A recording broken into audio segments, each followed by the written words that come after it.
Welcome to the Indie Film Hustle Podcast, episode number 257. Fun is like life insurance. The older you get, the more it costs. Ken Hubbard. Broadcasting from the back alley in Hollywood, it's the Indie Film Hustle Podcast, where we show you how to survive and thrive as an indie filmmaker in the jungles of the film biz. And here's your host, Alex Ferrari. Welcome, my Indie Film Hustlers, to another episode of the Indie Film Hustle Podcast. I am your humble host, Alex Ferrari. Today's episode is brought to you by Blackbox. Blackbox is a new platform and community that is all about financial freedom for filmmakers like you. If you join Blackbox, you will be transformed from being a worker to being a maker of your own content. And you'll be making steady passive income from the global market. Blackbox currently allows you to upload your stock footage once, get it to many global agencies, and then allows you to share that passive income stream with your collaborators. Whether you want to submit old footage that's been sitting around in your hard drives or create brand new content, Blackbox is for you. It's really quite revolutionary. With Blackbox, filmmakers can concentrate on making great content while Blackbox takes care of all the business BS.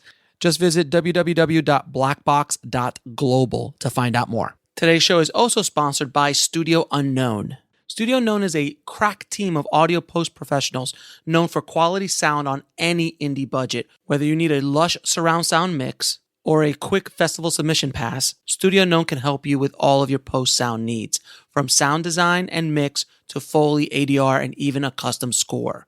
Contact Studio Unknown and mention the Indie Film Hustle Podcast, and you'll get 50% off one day of ADR or 10% off your complete post sound package. Just go to studiounknown.com.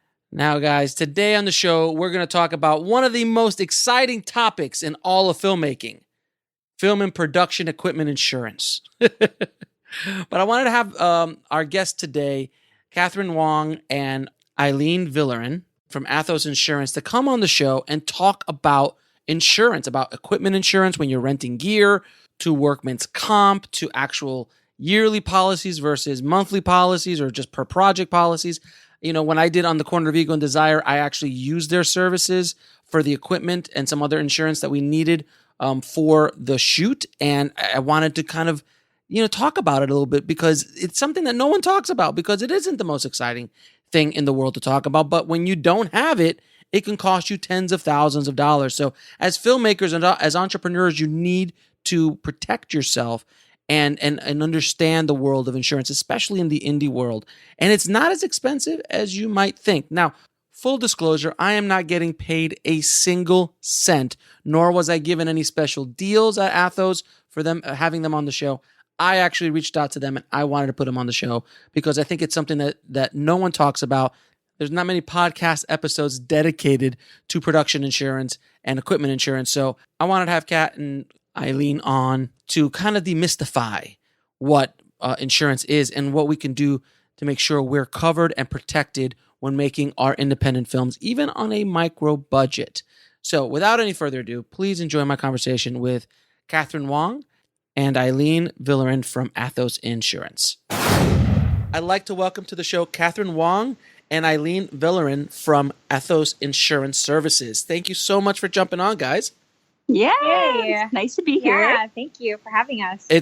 We've been trying to do this for a while, but we're finally here, and it is I wanted to have you guys on because insurance, as I was telling you earlier, not the sexiest part of the whole filmmaking process, but if you don't have it, it becomes one of the most nightmares that you could deal with is not having proper insurance and not understanding insurance and not understanding the power of it, what to do, what to get, what not to get, on low budgets, on big budgets, all sorts of things, especially on an indie world. I thought it was very important to have you guys on to kind of demystify production insurance and insurance in general for the indie film tribe. So thank you so much for coming on.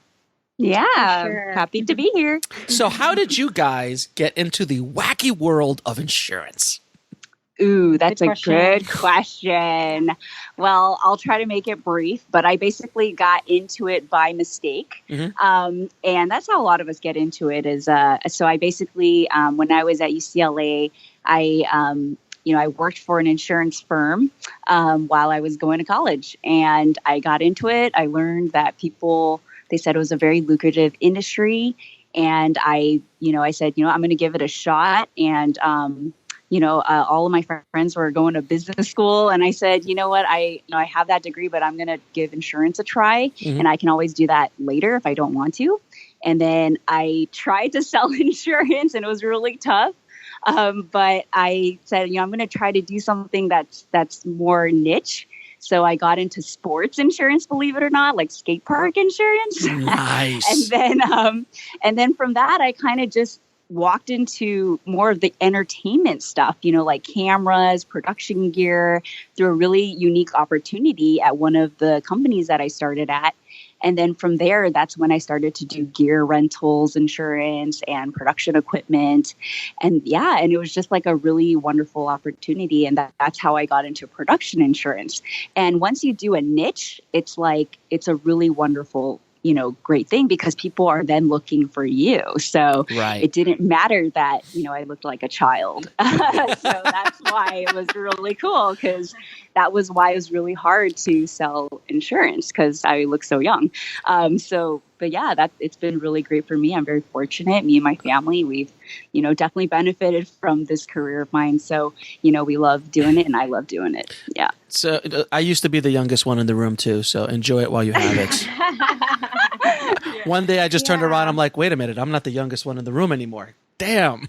Dang it. Dang it. What's going on? So you mean to tell me you didn't have like posters of like E&O policies up on your wall as a teenager? Oh, yeah, nobody does. No one wants to get And if they do, the reality. And if they do, they're psychotic and will probably kill someone at one point or another. So for me, I was actually in law school. So I had this, this future that I thought I was going to have and practicing law. And it wasn't what I expected. And so I took a little break. Mm-hmm. And my sister was like, oh, you should try insurance. I heard it's a really good, a really good path to go into. So I did. And I was for a while selling like employee benefits, which is honestly, like I love my coworkers at the time, but it was just not what I wanted to do. It was a little boring. I just was not excited about it. And I really contemplated going back to school. And then suddenly, there was this opening in my company for, their entertainment division. Mm-hmm. And so I was like, okay, let me just try to get into that and see if I like a different kind of insurance. And so I did. And it was funny because it was actually the exact same program that Kat had developed. We didn't know each other at the time, but she had developed this program that basically insured production equipment and kind of revitalized that whole system.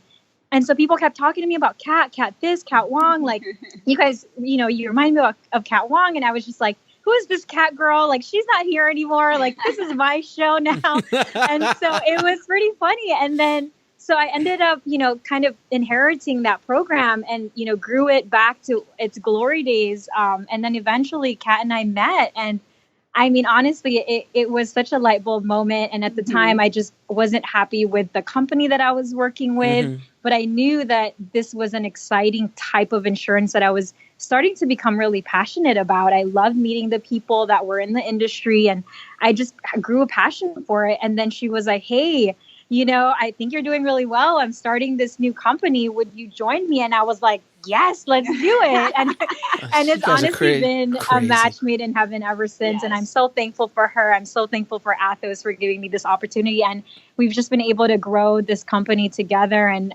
every day is an adventure, and we enjoy it. So I would not be here without Aylene. She's my work wife.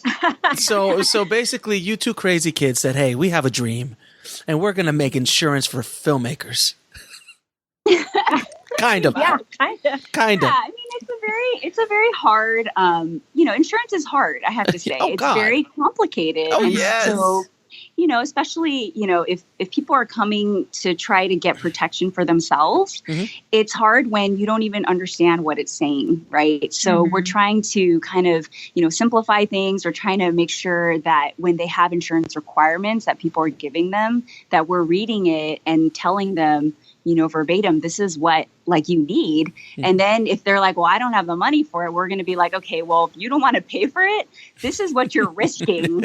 Okay. So are you ready for that? Yeah. You're going to do that. I had that conversation with you in January. Yeah. Because we were going out to go shoot on the corner of Vigo and Desire, and we had a lot of gear moving over to Park City to shoot the movie. And that was the one time I'm like, I know we have, because honestly, if it wasn't for you guys, I wouldn't have had insurance. We'll be right back after a word from our sponsor. And now back to the show. Because Athos was just so simple, and we'll get into more about Athos later. But it was a process, and we had the conversations on the phone. We're like, well, I want this. And you're like, well, this is what you need. I'm like, well, I don't want that. That's a little too much money. And you're like, well, then you're risking this. I'm like, I'll risk it. And then, and you make educated decisions. But before we get into that, what kind of insurance do filmmakers generally need for a standard production? That's a good question. So I think the standard policies that people typically start with would be a general liability policy. Mm-hmm. And that would cover claims against third parties. So people that are not associated with your production, but maybe somehow you're found liable for their injuries. So an example would be, let's say you're shooting outside in a park somewhere, and there's somebody with a little kid and they tripped and fell on like a cord that you had there, and they sued you for those injuries. That's what a general liability policy would defend you for. So. And most people, they assume like, oh, I have liability, and they think that means you're covered for everything. And that's where you have to be really careful, because liability doesn't cover your cast for injuries or your crew for injuries. That's all covered by work comp. Right. And that's the big one, where people don't want to pay for that one. We'll get into, I have a whole series of questions about work comp. Okay. But generally speaking, so general liability is what a film production. So if I'm an indie filmmaker, I've got a $50,000 budget film. I'm going out there. I'm like, I just want some protection. General liability is the starting point. The starting point, exactly. And then the gear. Yeah, we'll get into all that stuff, afterwards. Sure. Okay. Yeah. And then what's the difference between short-term and annual insurance? Yeah, so short-term insurance is usually just defined as one project. Mm-hmm. So it's just one project. So you schedule that one feature or one project, and the annual is multiple projects. So for more like a production 1 year. So like more for like a production company that's doing multiple things. Yeah, multiple, and it's a year-long, policy, and you have multiple things that you can cover under that. And then, so basically, if you're planning to do a lot of commercials or music videos or a lot of short films that you want coverage on, if you can afford it, an annual makes more sense, because in the long run, it'll be much more affordable than getting a bunch of short terms. Yeah, and that's correct. And we usually work with our clients because even if you have, let's say, 2 or 3 that you're going to have, it may not make sense for you to get an annual one because of that upfront cost. It's almost like a barrier to entry, right? You have to be able to afford that cost. And some people don't know if they're going to have it or not, if they're going to actually have those, jobs. 4 or 5 jobs. Yeah, absolutely. Now, workman's comp. The lovely world of workman's comp. Please explain what that is. Well, that really covers injuries to your cast and crew. So production-related injuries, I should say. So not just any kind, but So basically, if they slipped and fell in your shoot, and now they have to go to the emergency room, or they have bills, the ambulance bill, things like that. That's what that would cover. So anytime people say, "Hey, I want, I have general liability that covers my cast and crew and all the actors and all the, the people that I'm hiring," and we're like, no, it doesn't actually. And so it's a very different kind of coverage than liability. If you want to think about it, liability is for everybody else that's not related to your production. And then work comp is essentially covering injuries to the people that you're actually bringing on to your project. And that is something that is something you should definitely get. But it's, again, a little bit more expensive, and it's something a lot of filmmakers and productions don't get, correct? Exactly. Yeah. It's definitely something that most people should get. And I say most because there are some, exceptions that we've seen. In terms of California, though, workers' comp is a statutory requirement, which means that if you go to like a permit house, a permit office, and you're trying to get permits to shoot at maybe like a public beach, they typically will require it. We've seen it get waived in it's not very common that they will waive it. So, yeah. Depending on the state that you're in, or in the country you're in for that matter, what their requirements are for workman's comp. Well, I'll tell you, I was a PA when I was first starting out, and I got rear-ended by a car while I was delivering film to the lab. And I was covered. I mean, that's good. I was covered. My insurance was covered. Everything was taken care of because the production I had on had workman's comp. If not, you're very lucky. I was extremely lucky because that was pretty bad back then. So workman's comp is definitely something you should definitely look into. Now, what kind of insurance should you get for equipment? That's a great question. And I think that's a really good question because there's, you're going to be renting a lot of equipment, right, when you're doing a shoot.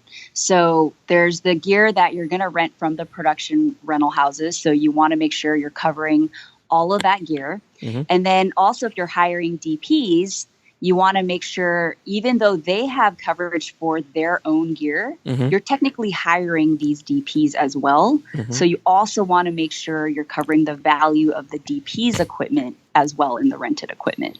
So that's usually what we also include in the rented equipment coverage. Now, how do film insurance deductibles work? Okay, so it depends on what kind of policy we're talking about. To simplify, I guess we can talk about the equipment. Let's do equipment and then we'll do general liability. Sure. Okay. So for equipment, essentially a deductible is what you're responsible for if a claim happens. So let's say, you have a $10,000 piece of gear that you rented from a rental house. And let's say your deductible, for simplicity's sake, is $1,000. Now, when you go through the claims process, there's an adjuster. They'll kind of figure out, hey, how much is this gear worth? And through that whole process, let's say they find out, okay, it is worth $10,000. So the deductible would be deducted from the final settlement amount. So let's say it's $10,000 minus the $1,000 deductible. The claim check payment to you will be $9,000. And then you have to pay the claim. No, so the claim amount. So the insurance carrier will then cut you a check for $9,000 because it's $10,000 minus the $1,000 deductible. Got it. And same situation for general liability. If there's a claim, they're going to deduct whatever that is, whatever the deductible is, and then depending on the deductible, it could be cheaper or more expensive, the policy. Yeah, that's right. Yeah, and some general liability policies actually don't have deductibles, and so those tend to be like the richer type of plans. So that does exist where there's a policy and there's no out-of-pocket cost to you. So those policies do exist. Now, I'm sure in your day, I know it's impossible to believe, but have there been false claims ever? Oh yeah. Oh my gosh, lots. You mean to tell me that there are filmmakers out there who will lie to get money from an insurance company? So bad. For sure. There's a lot of fraud that happens. So tell me what you guys, don't give away obviously the secret sauce, but what do you guys do and how can you smell when something is wrong? Because obviously, look, I'm driving, let's say I'll use my movie as an example. We're driving to Utah. We park at a gas station. We go inside to get something. When we come out, the window's busted and our camera's gone. And let's say we had an $80,000 Alexa sitting back there. Oh man! They knew exactly what it was, and they grab it and they take off. Right. That could be shady, or that could be real. How do you know the difference, and how's that work? Yeah, that's a really good question. So we actually have an amazing claims team on the insurance carrier side. They have really good, they can smell it. They will ask all sorts of questions. So like even in your example right there, you said you went to a gas station, right? Sure. They'll get the footage from the gas station. Oh, okay. Right? Okay. To verify what just happened, how that happened. Was there really a break-in, just to verify at the time that someone actually broke in. So just to kind of, verify the location and the time that it actually existed. Now, if all of a sudden there is nothing to justify that, then they kind of need to hire what we call a special investigations unit. You know, especially so especially on something like that. It's $80,000. Yeah, it's not a $5,000 lot, claim, not a $2,000 claim. It's a lot of money. Yeah. Right. So, you know, and we at Athos, we have our own investigative team here. So we do a lot on our end as well. We have our own secret sauce that we won't talk about. You have a way to see if it passes the smell test. We'll be right back after a word from our sponsor. And now back to the show. Right. Yeah, on the front end now. So on the front before you bring in the heavy hitters. Mm-hmm. Right. That's right. Yeah. And I have to say that the amount of fraud it has gone up so much. Crazy. It's sad. Really? Now really sad. Now if someone's caught doing that, what happens? I mean, they can get in a lot of trouble. I mean, insurance fraud is a very real thing. They can get prosecuted. We've had people go to jail for it. Yeah, we actually have a connection with the FBI. So, you know, we've turned lots it goes to the FBI. It doesn't go to the local sheriff. No. They can't take care of it. Yeah. Wow. So everyone listening, it's some serious stuff. It's bad. It's some serious stuff. It's nothing to play around with. Like, hey, this will be cool.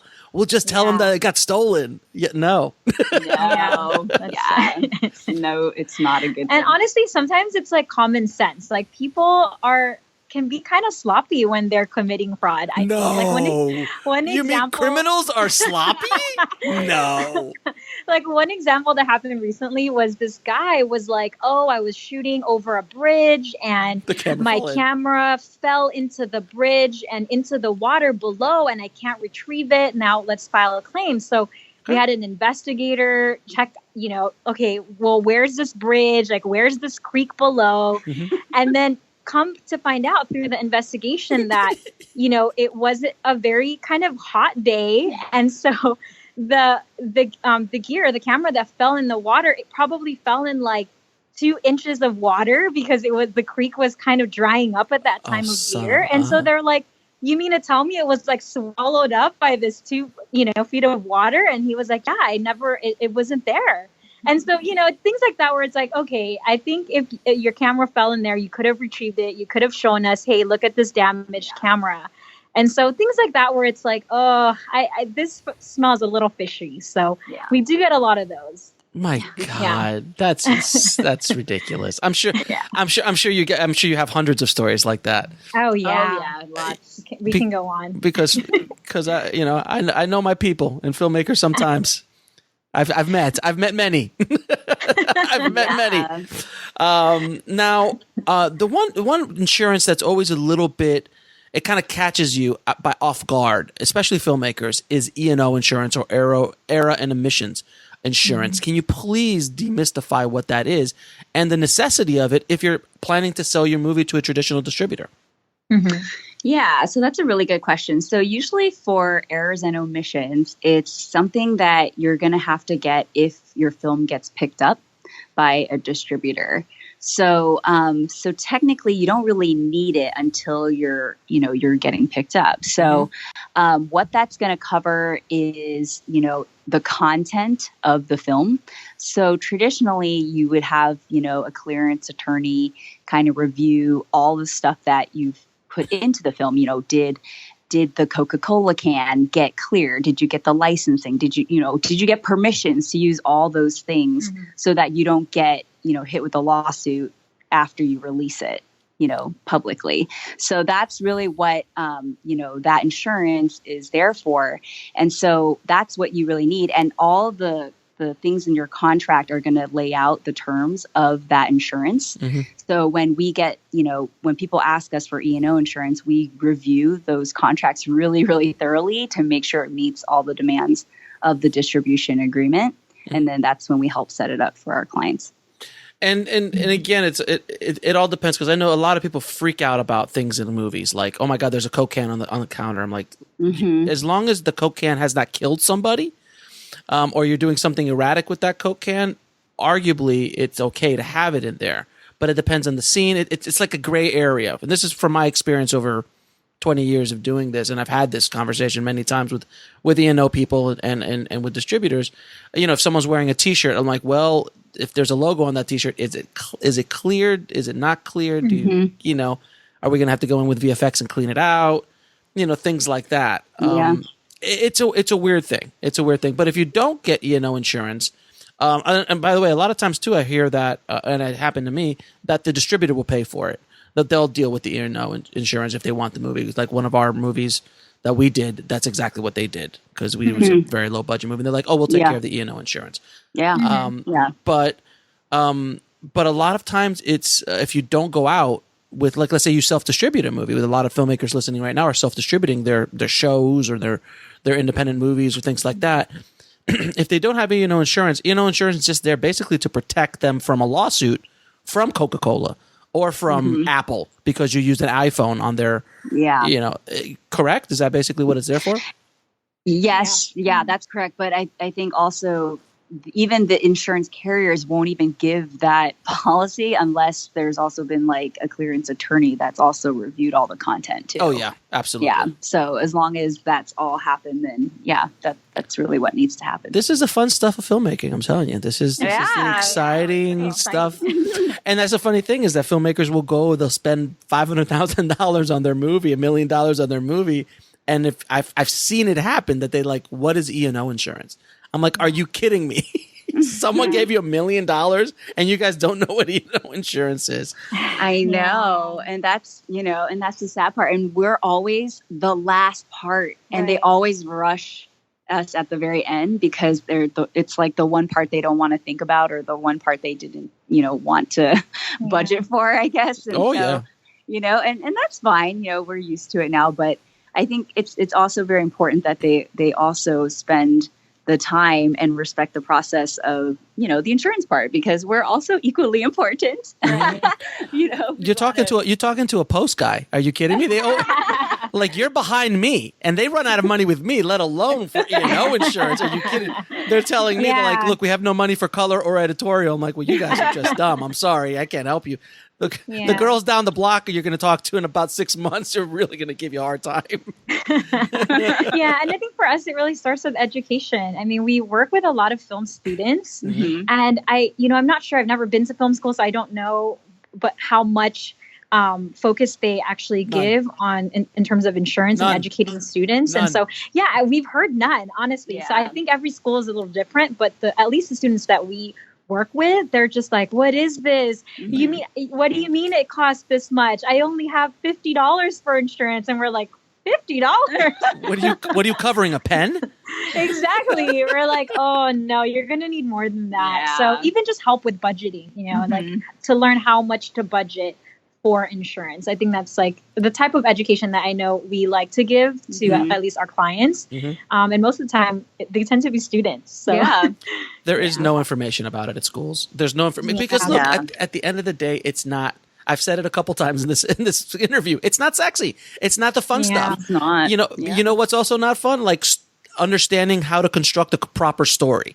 Like people don't take the time to learn their craft. They're like, I just want the new gear. I just want this. That's because that's sexy. It's more fun. It's much more fun to talk about camera lenses and cameras as opposed to, I got to sit down and talk about story structure and character arc. Oh God, I just want to go have some fun, and let alone insurance. So there's just none of that information out there. And that's one of the reasons why I wanted to do this interview with you guys. Yeah. Hopefully we can help with that. Yeah. Now, and what should you look for when hiring an insurance broker? Oh, that's a really good question. I mean, I definitely think it's great to call a bunch of different brokers and, give them these scenarios that you're concerned with. Like, for example, if you're a camera operator and you do a lot of underwater filming, definitely ask those questions. Like, is this policy that I'm going to get, is it going to cover if I'm on a boat? Is it going to cover the gear if I accidentally damage it while it's being, it's filming underwater. I mean, ask the scenarios that matter to you, I would say. And then, you can kind of gauge a good broker. They'll be either, maybe they're annoyed of all the different questions that you're asking, but at the end of the day, it's our job as brokers to make you feel comfortable with the product that you're purchasing. So Kat and I have sat there for, even just the other day, I was on the phone for like over half an hour going through different scenarios with this person. And, and I think whenever you're looking for a broker, you want to make sure that, one, they understand your business, exactly what it is that you do, whether you do weddings or movies or commercials, whatever it may be, and their policy that they're offering you is actually going to cater to the type of work that you do. And it may take a phone call or two to do that. But yeah, it's important to interview the brokers. We'll be right back after a word from our sponsor. And now back to the show. Yeah, interview them. And then it's also good to see how fast their response time is, because at the end of the day, if you need something after you've already given them your business, you want to see how fast they respond to you. Because, it's great when you give them their money, but what happens after when you actually need something? Yeah, the servicing aspect of it is, we're very big on that. We have a really good team here that really focuses on customer service. We're always picking up the phones. We have chat that's on the website if you don't want to call. We really try to make our platforms accessible to everybody. It's mobile friendly, our website, things like that just really help. We know that you guys are on the go. We know that you don't have a lot of time to deal with insurance. So whatever we can do to help the process is only beneficial for everybody. So you're telling me that if I'm going after car insurance, don't buy it from the strip mall for the guy who's also selling Mexican food and sushi and smoothies. Probably whatever works for you. You have to get a good feeling as well. For sure. Yeah. And I mean, I'm going to say too, Athos is, we're also changing too, so you also have to find a broker who is also ethical and humble as well to be willing to, talk to you and also say, oh yeah, no, I'm sorry. Yeah, no, you're right. And I'm going to fix that if there is a misunderstanding somewhere. So yeah, you don't want a broker that goes, oh, I knew that. Exactly. You want a really good. It's almost like a good business partner. So I think with anybody, right? So so that's kind of what we like to. How we are here. We're not going to always know the answers, but we'll try our best to get back to you. So that's how we do things. The one thing I loved about working with you guys is that. And by the way, everyone listening, I did not get paid for this. The girls did not pay us. This is not a sponsored thing. I just did it because I like what they're doing and how they're doing it. And I think it provides value to everyone listening. So just want to make complete disclosure. But the reason why I loved working with you guys is, one, the ease, because getting production insurance was such just a pain in the ass. You have to go through all these barbaric systems and it was just like a paperwork. It was just so hard. And I'm like, in today's world, there has to be another option. And then I was introduced to you guys by Brent from ShareGrid, that you guys also insure ShareGrid. And when I saw your website and I saw how easy it was, I'm like, next time I have a production, I'm going to use you guys and test it out. Aww. And I did. And I walked through it and I called you guys and you were very patient with me. So thank you, because I called back like at least 20 times. I'm like, it's not working, Kathrine. What's going on? She's like, you have to click the button, Alex. That button right there. I don't understand. What is this? So you were very, very kind with your time. For not a huge policy, by the way. It wasn't like you were getting rich off this policy. But it was so easy to use. It was so streamlined. I got the insurance certificates right away, and it was just done. And I sent them off to my equipment insurance. So I sent it off to my crew who was bringing gear, and everyone was covered. And it was just wonderful. It was a really wonderful experience. So that's also one of the reasons why I want to shine a light on what you guys were doing. Okay. We're so glad. Yeah, that makes us happy to hear. And we're always trying to improve our systems too. So, we are a growing company and we are also improving our website too. So that website will get easier to click. Absolutely. Now I have a couple more questions. When should you add a specialty policy, like for pyro or stunts, animals, weapons on set, things like that? That's a really good question again. So, I mean, anything that's really considered a stunt or a hazardous activity should really be disclosed on the application. So, for example, a stunt is like something that, like a fight scene, for example, that's considered a stunt. Or if you have like a weapon that you're using, that's considered a stunt. Anytime you're going near in the water, for example, that would be a stunt. So anything that's not just like you're shooting somebody without anything, I think a monologue. Like a monologue or a sit down interview or something like that. I think you should definitely disclose on the application right away. Because I think sometimes like people in the industry tend to think, no, that's not a stunt, and we don't consider that a stunt. Well, the insurance carrier is a little bit different. So they consider something stunts, whereas the industry folks may not. So it's a fine line. And also, I think like foreign productions too. For sure. Yeah. Anytime you're filming outside the US. Now, so basically, and I know this happens all the time, is so if someone gets a policy, general liability policy, and they didn't happen to disclose that there was going to be a lion on set that day. Ooh, and then all of a sudden, or even that's an extreme case, but even they had a dog on set and that dog bites somebody. Yikes. Then you're going to be sorry, you're not covered, basically.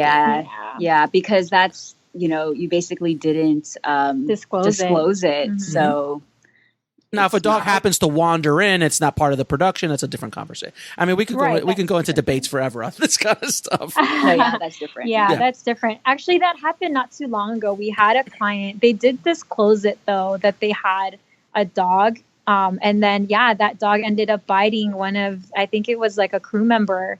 But lucky for them, they had work comp under their payroll company. So that's another resource. Is sometimes when you hire a payroll company, an entertainment payroll company, they can offer workers' comp. Yep. And so they got lucky. So that person was covered. So very cool. Now I'm going to ask you, what is the craziest claim you've ever received? Oh gosh, craziest claim. You sat there going, this can't be real.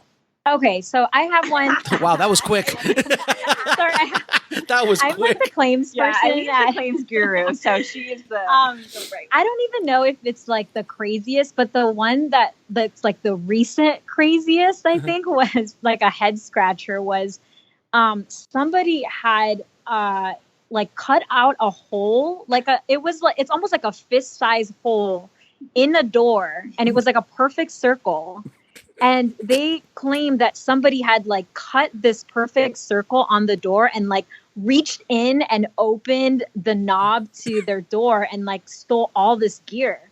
And so we had an investigator go in there, and they're like, how do you, is the hole even big enough for an arm? Like, can the arm go all the way in to reach the knob? And they like measured it and everything. It was just so bizarre. And there were some disagreements because some of the investigators were like, no, I have to like tear my arm off or something to reach it. And they're like, oh, what if it's a guy that has a very long arm? Like, oh my God, it's an episode possible? of like, I mean, it's a Murder, She Wrote. It was really strange. Yeah, it's like Monk. Crazy. And so the man with one arm did it. Yeah. And so you get these bizarre claims, and a lot of people are involved in it because people have differences of opinion, and does this person have a history within the industry? Like, are they do they have a good reputation? Like, all that stuff kind of comes into play whenever there's a claim like this, where it can kind of go either way. And obviously we're always going to try as much as possible to believe our insureds, right? We're not out to be like, aha, you're a criminal. Like, that's not our outlook. We're always going to assume, hey, if you're going to file a claim, this is, in good conscience and good faith, then we're going to cover it, right? So innocent until proved guilty. Exactly. And we really do work that way. I mean, we're our clients' best advocates. Like, we're not in the business of denying claims. I know people have kind of a mistrust when it comes to insurance, but Kat and I always say, if we don't pay claims, our business is done. Like, we're not here to. We paid a lot of claims. I think we paid like millions of dollars in claims. Oh yes. And so as much as possible, we're going to try to advocate for our clients and say, hey, you know what? Yes, if there's an arm out in the world long enough to reach that knob, then you guys have to pay this claim. I think for that one, we actually paid it. Yeah, really. Yeah. But it kind of stunk a little bit. You could smell Oh, the yeah. smell. Yeah, The 'cause smell it was a lot little of rancid. It was a lot of gear, and we had to make sure it wasn't staged, right? So you have to Right. prove that is really something that could have happened. So it was Oh it was my- definitely a page turner. I mean, or not page Wow. turner, ear scratch. Yeah, for sure. Well, We paid it. I wouldn't have, but that's just me. It just sounds fishy from the start. Oh, you should have was. seen the picture. Yeah, you should see the pictures. It It's was like really this funny. perfect- What could have done this? So in other words, someone actually sat there, drew a circle, made a perfect circle, Yes. cut it out, and they're like, "This is going to be genius." And apparently it worked. Mm-hmm. Well, you know what? I always believe in karma. So Yes. karma will get you one way or another. So if you do it now, you'll get something down the line, no question. Yeah. We'll be right back after a word from our sponsor. And now back to the show. So I have a few questions I ask all of my guests. Can you tell me which book had the biggest impact on your life or career? Ooh. I can go first. I think my favorite author of all time is Paulo Coelho. So I love Paulo. The I think Alchemist. for me, like a life-changing book has to be The Alchemist. Oh. I mean, I go back to that book every Yes. now and then, and I swear I read something different that I haven't read. Mm-hmm. And it's just a different journey every time you read it. So I always go back to that book for sure. Awesome book. Yeah. That's a good one. Yeah. For me, it's got to be a girl boss. Girl boss. Which Yes. actually Aylene gave me. So typical. Little on the nose, I Kathrine. know. Little on the Don't nose. I'm wanna just say saying. it. It's a little on the nose. I love it. And I actually saw the series on Netflix. That's the only reason I know about that book. Oh yeah. I saw the series on Netflix. It only got one season, but I really enjoyed it. It was just this really great story about how you pulled yourself up from your bootstraps and built up a whole company. All right. So what is the lesson that took you the longest to learn, whether in the film industry or the insurance industry or in life? Oh gosh, that's a good question. Well, we're getting real now. Oh, no, this is like Oprah style. So get ready. I know. I can tell. Oh gosh. Are you diverting this to us or to your listeners? I No, know, right? to you guys, to you. Oh, The man. longest to learn. That's a good My question. gosh, that's a hard one. The longest to learn. I think. I think for me, it's probably that like the world keeps turning, like it just goes on. Like if you're having like a bad day at work or, you know, there's something that you're just like, for me, like I get kind of obsessed with things. And so like if someone comes to me and they're like, oh, I want this type of insurance and it like does not exist, it really bothers me. And, and so I know I'm kind of a nerd, but you know, those solving problems. And sometimes the answer is no, the answer is it's not insurable, or the answer is it's just, we can't do it for whatever reason. And it kind of kills me a little bit. But I think at the end of the day, I have to remember that the world keeps turning and it just keeps going on. And there's another day tomorrow. And that's tough sometimes. Yeah, mine is very similar to that, but it's basically like no matter how bad things get or how low things seem, it will always get better no matter how it is. It's just like we've gone through that at Athos here. It's like there are moments here when Aylene and I would look at each other and go, how are we gonna make it? You know, just We like can do it. growing pains and you know, we've had just like times when it would grow so fast that it would just seem like we couldn't handle it. Yeah. And, you know, we would just a miracle would walk in with the door with a great new employee or something. And then, you know, it's just something always works out. And I always love that just to trust each other and just something will always pull us through. And I always just always love that. And we can always trust each other as long as we all just keep working together and just keep plowing forward. That is just always the biggest lesson, is just to keep moving forward. For sure. Now, this is the toughest question. What are the 3 favorite films of all time? Oh gosh. I got it. Okay. This is so like, I'm so embarrassed. It's My okay. favorite film of all time is still Titanic. Because your heart will go on. Your heart will go on. That's true. Jurassic Park.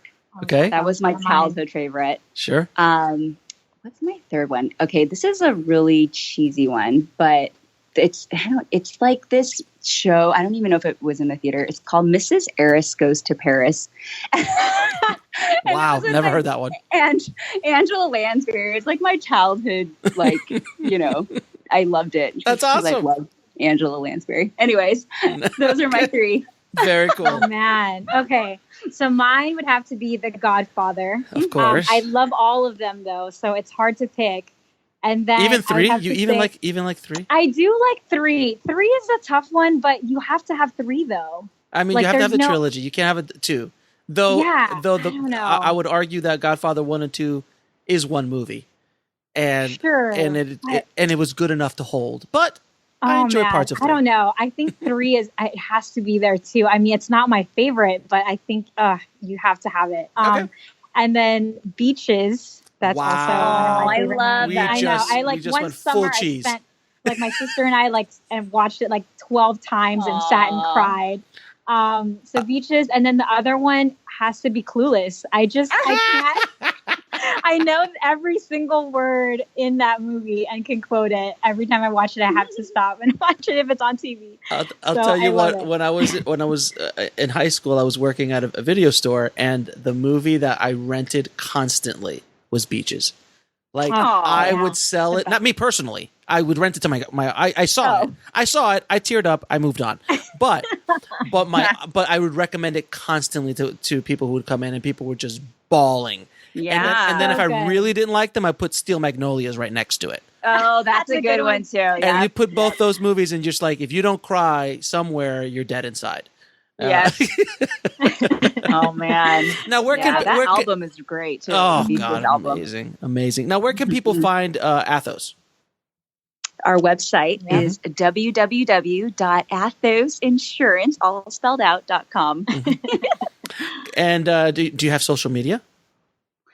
So we're working on that. It's 2018, guys. Facebook. It's 2018, guys. It's 2018. We got to work on that. I know. No, we are working on that. Actually, we just hired on someone to help with that. Yep. We have a Facebook page. Okay. I'll put a link of it. I'll put a link to it in the show notes. Don't worry. Okay. I'm just busting your balls, guys. Don't worry about it. I mean, seriously, like what kind of Instagram would an insurance company have, like shots of like policies, or claims? Right? It's tough. It's tough. Yeah. But I have some ideas I can give you later. Oh, okay. We're open to it. Yeah. So guys, thank you so much for dropping all these knowledge bombs on the tribe today. Yeah. It's been educational, and I hope it helps at least one. If it helps one filmmaker in the world, it was worth it. Yes. Yeah. And that's all we want. We just want to help people ultimately. Yeah. Thanks, guys. It's a good business again. I want to thank Aylene and Kat for being on the show. Thank you for dropping those knowledge bombs about something that we all need in life, insurance. And again, this might not be an episode you're going to listen to right away, but you should definitely bookmark it when you are about to start production, when you're about to get into pre-production, and revisit this episode just so you kind of put that stuff back in your head. It's really good to understand what you need and what you don't need, because a lot of times when you're on a small budget film, sometimes the production manager or the producers will start adding all sorts of unneeded insurance on the bill. And if you know a little bit more about what you need and what you don't need, you can speak intelligently about insurance and save yourself a ton of cash. And then, by the way, guys, I did use Athos Insurance on the corner of Ego and Desire, and it was seamless, so easy, so just not cumbersome like the olden days of getting insurance. Did it all online. I had any questions, I called them up, and they got on the phone and walked me through things, that telling me what I needed, what I didn't need, and so on, answering all sorts of questions. So it was really, really great. So definitely check them out, athosinsurance.com. And if you want to get links to anything else we talked about in this episode, just head over to indiefilmhustle.com/257. And as always, keep that hustle going, keep that dream alive, and I'll talk to you soon. Thanks for listening to the Indie Film Hustle podcast at indiefilmhustle.com. That's INDIEFILMHUSTLE.com.